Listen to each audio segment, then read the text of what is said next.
joint finna be you gonna have to take out a loan to get these joints. Insane. It's about to be nuts. All right. Where we at next? Let's get into this sync stuff. I actually was interested in this one. BMG and Suno reach a licensing deal. Yes. And let us know too, would you opt your catalog into an AI licensing deal for a check? Yes or no? Like, would you monetize your catalog? I think we should answer that question. I would. Should we read the article before we answer it? Let's run the article. I think it's an Instagram post with a picture, and then it describes it in the caption. All right, so we can pull that up. Let me pull this out real quick. So, BMG signs a global alliance with Suno covering 3 million songs and recording. You may. Oh, okay. He's. You may never see my page again, so follow. Shout out. Go ahead, give him a follow. What's his name?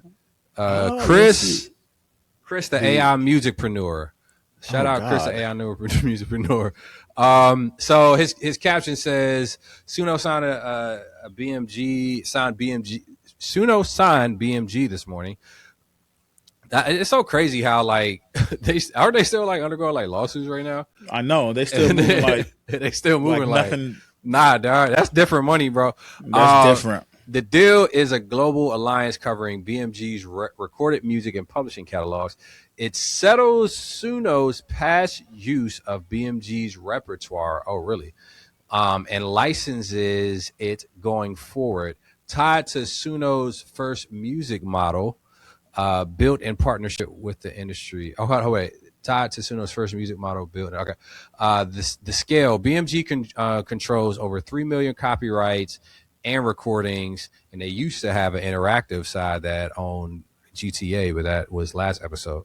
Around 500,000 master tracks and made 905 million euros in 2023. Its roster includes Tina Turner, Paul Simon, Mick Jagger, and Keith Richards, George Harrison, The Kings, Black Sabbath, and Jason Aldean. Crazy. And there's some terms here. Terms knowing the participation is a choice. BMG artists and songwriters can opt in, and the ones who do get paid. That's dope. Past use is settled. Okay, so this is interesting. Past use is settled. The training data question gets a price tag instead of a verdict. Which means let's break this down to what that means. Y'all knew y'all was stealing it. Okay. If you have to settle for something, meaning that you admittedly and wrongfully took it to begin with. Well, and now you're paying back. That's well. So I believe they did, but yeah, them settling just means they don't want to litigate it. I think more anymore. I guess if they felt like they had a case and it was like, no, we did this above board, then maybe they. But even so, some people, like, I don't know all about the judicial system, but from my understanding is like you can choose to settle even if you believe that you were in the right. You just don't want to go through the litigation process. Yeah. So, but in this case, I do feel like they did. Yeah, they did it. You know y'all knew y'all knew exactly what was happening. So yeah, but that's interesting. So the third point though says the deal feeds Suno's next model. Hold on. The deal feeds Suno's next model. The first one builds with the industry instead of around it. Interesting. I know you got thoughts on this. You want to go first or should I? No, you could go ahead, man. I think it's interesting that they basically were like, yo, all right, we it seems like if I'm reading this right, that rather than make a big fuss around everything that they already trained on, it's just like, hey, it seems like it says past use is settled. The training data question gets a price tag instead of a verdict. So they're basically saying like, hey, we're not going to sit here and like make you retroactively pay or make a verdict around whether you did or didn't do whatever. It's like, hey, we're just going to tell you how much it's going to cost you to basically for us to let this go. You know what I mean? Like that's how I'm reading it. Maybe I'm reading it wrong, but no, I think so. Said we're going to just let it go and you pay us this amount of money. The interesting side is that BMG, and which I think is kudos to BMG, but again, just on the face, they're saying, hey, artists, you can choose to opt in your catalog, and I'm assuming it's catalog that they represent, not catalog that they own. So if they own Master Pub, I'd imagine they're probably just like, hey, this finna go on here. That's going on there where you want you got to say so or not, unless they got to deal with their writers that prohibit that. But for stuff that they maybe represent and don't have full control ownership over, those artists are able to give their consent whether they do or don't. Yeah. And so thoughts around that? It's a step in the right direction. I think it's a step in, here's what I mean by the step in the right direction. He loves Suno. He is a Sunoer now, no, y'all. I am not a Sunoer. Official. All right. I don't associate myself with you Sunoers. It's a step in the right direction. And here's what I mean by that. My main trope and gripe with what was going on with Suno was what you were building this even at the time. It was a multi-million-dollar company off the backs of creators, and they weren't being compensated. Yeah. BMG adds more of a control and a transparency that Suno was not giving us. Okay. That BMG is now offering, and they're straight up saying, like, you can opt in, and if you do opt in, you will be paid. That's all we wanted. Right. That's all AI. That's all AI. When it comes to a musician and AI altogether, we just wanted to know if you used our voices, because you were using it anyways. If you used anything that came from our personal intellect, that we would be compensated for it. That's it. Yeah, and that's what I'm hearing from BMG. They're using the right verbiage. Yeah. So I'm not mad at it. Yeah. Isn't Warner Chappell with BMG? Or underneath BMG? I don't know. Ask Claude. I don't think so. I think I need to ask that, because if that's the case. Warner and BMG. I think BMG is on there, but I could be wrong. Yeah. I think it's a step in the right direction too, and it's what I think the model should have been. Originally, like you were saying. I'm curious. I want to know the numbers. Like, what type of royalty and kickback do they get off of the, allowing it to train? 1, 2. How long is this license for? Yeah. 2, and then 3. How do artists kind of feel like this? Like, what artists are actually opting into this? And maybe this is the part where we answer that question. Like, would you? Yeah, that's the opt your catalog into a legal, arrangement like what BMG and Suno have created here? Would you put your catalog? Would you let Suno via BMG train on your music if they give you a kickback, Frank? It depends on the kickback. I love the sound effects right now. I do, bro. Hey, it depends. It depends on the kickback. It depends on how much ownership you are also taking away from me. Okay. Effectively, it wouldn't be any ownership because it's a licensing deal. True. Yeah. So if you're just licensing the song, my stuff in my catalog, and I'm getting a kickback, I would just need to know the numbers on the kickback. Like if it's some I don't gotta deal with you money. You know what I'm saying? I could say, oh my God. For layman's terms, I could say no money. Then I would consider it. You would consider it. Okay. As long as it doesn't make me I told y'all he team Suno. Hey, stop that. Team as long as it Suno. don't make me a Sunoer. You know what I'm saying? Like, you said the bag right. He coming to the dark side. Listen, because guess what? The new catalog about to be crazy. I don't know if I'm gonna sell that. You gonna get my past catalog? Nah, that's funny. You know what I'm saying? I would absolutely. If somebody want to buy my catalog right now, I will absolutely sell it to you.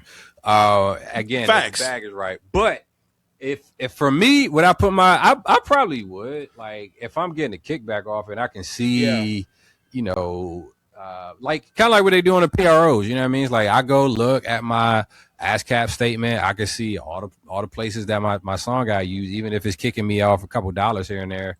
Yeah. Whatever. You know what I mean? Like it's extra bread. I don't see a downside to it. But here's the thing. I do think the numbers matter. What that royalty looks like on something like this. And I don't have any real optimism that is going to be needle moving. You know what I mean? And because again, like we're in the streaming era, so they're paying fractions of a penny for your music, like for your song, not a fraction, not your meta. Because essentially, it's like it's taking fragments of your song to train off of, and that shows up in the new generative output. They're paying fractions of a penny for your full song. So what you think they're gonna pay for a fraction of your song? You feel me? A fraction of your song, bro. It's gonna be a dot and like 20 zeros in front of that joint. That's the crazy part. And you know what's sad about that though? That would actually make me less inclined to give you my catalog, bro. Just now that you mentioned that, because it's like, all right, now an AI model is gonna essentially potentially have your sound. And you're getting paid 0.00000000002. You know, it's gonna look like that Matrix grid when it be all them zeros.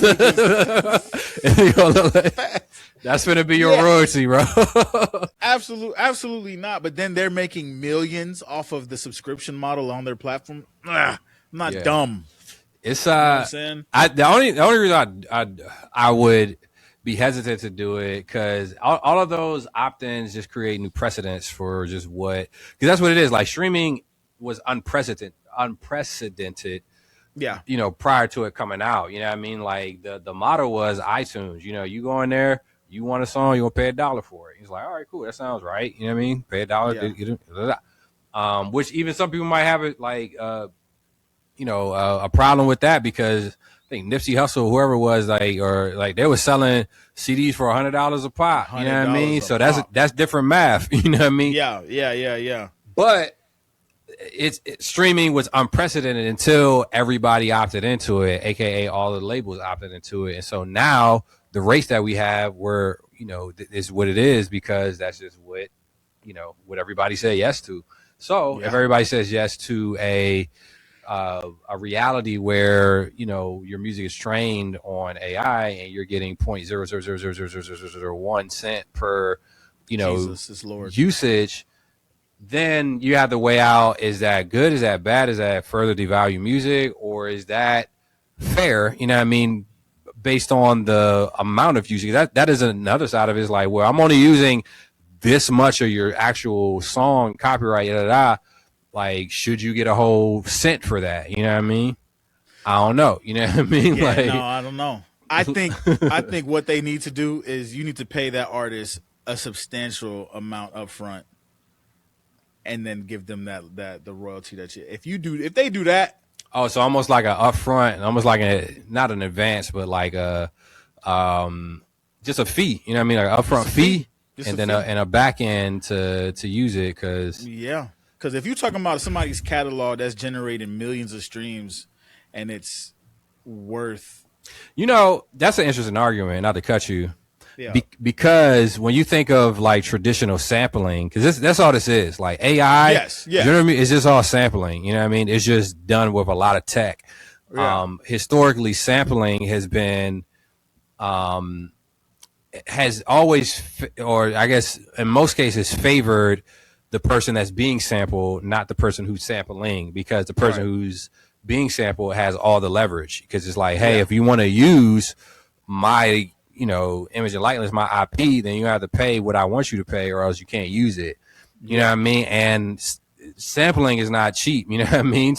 They'll take all the points on the song, bro. Like, you want to sample all the points, bro. I don't know if you could look up on Claude to see what the writer splits are on Thong Song by Cisco. Look up what are the writer splits on Thong Song for Cisco, and more specifically, how much did Ricky Martin's team get for that? Because Cisco, and for whatever reason, his team just did not do their due diligence, because he had that one lyric, what is it? Living la vida loca, like that. That one long line in the chorus, that joint, like they made Cisco put on the thong, dog. It was like, dog, bro, dance for this, buddy. Yeah, man. Like, they took a ton of his publishing and writers. You know what I mean? Like, that's why I want to see like what it actually was. But Cisco talks about it on a documentary. It was like, they didn't like, and Ricky Martin, I think, was his homie. You know what I mean? Like, hey, from what I understand until he seen how much money he was making off that. Yeah, man. Cisco was like, shit. Let me tell you something. Let me tell you something. I'm just, yeah. So that's why I'm like, it is an interesting, and maybe this is a symptom of just where we've come to just in this streaming era where artists don't see their intellectual property as valuable as it once was, because labels do, you know what I mean? Yeah. But labels also got pockets to be able to litigate stuff and hold ground, you know what I mean, for the most part. Right. Independent artists are sometimes symptomatic of just like, I just want to make some money, you know what I mean? Like, I'll take whatever you give me type stuff. So we don't value it in the same way, but historically it hasn't really been like that. I feel like, if you understand what's yours, you know what I mean? Like, if you understand the business, yeah, man. So, which is so crazy, because I'm pulling it up here now in terms of that, the Ricky Martin thing. They say making it do a deep dive. Okay. But initially it said that it's not publicly confirmed. But because that, I guess it's Desmond Child was the one who wrote Living La Vida Loca. So once they found out that they did use it for the Thong Song, they went to court or whatever, and then he went and took back more than 50% of all of it. Yeah. And moving forward, he will now gets the biggest check from that song, crazy, not Cisco. Yeah. They were the people who made the beat. I know, dog. That's what I'm saying. None of that. That's freaking. He gets the biggest check off of the Thong Song. Yeah. Yo, bro, like that's what I'm saying. Like, it's crazy how it's not even a major, like, that line doesn't make, the song. Like, if you that song is very hooky. That song has so many different parts and so many different standout moments, but the Living La Vida Loca is only a part of that song, and that person owns more than Cisco. Like, he could have easily changed those lines and the song probably would have still had the same success. Or they could have cleared it beforehand and would have been a whole different situation. You know what I mean? Yeah. Like, they would have had a probably a minority stake, because they didn't probably know what this song was actually going to do. Like, once it starts proving itself, we got a stew, baby. You know what I mean? It's like this. Bro, and that's it. They was like, oh, you didn't clear that? And that song going crazy? Yes! Give me that. Give me all of it. I want Give all me that, son. Yeah, and they supposed to be boys. Like, man, hey, should have cleared it. Yeah, man.